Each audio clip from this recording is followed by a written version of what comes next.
Akkam jirtan kabajamtoota hordoftoota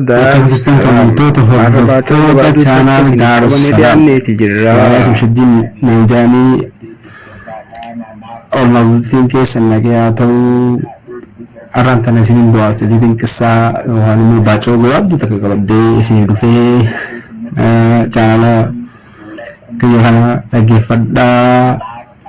Like, subscribe, share godhuu hin dagatinaa. Kana sen baacuun taa kan turtee mucaa tokko ni dhukkubsatee yeroo dhukkubsatu fuudhanii hospitaala geessine.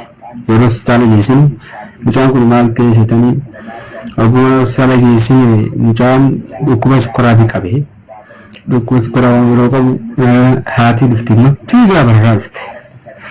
Haati fiigee bararaa dhuftee wayyoo mucaan koo maal ta'e yeroo jettu lakkii uumaan taane mucaan xiqqoo dhukkubsatee as fillee malee uumaan taane yeroo kana doktara gaafatte.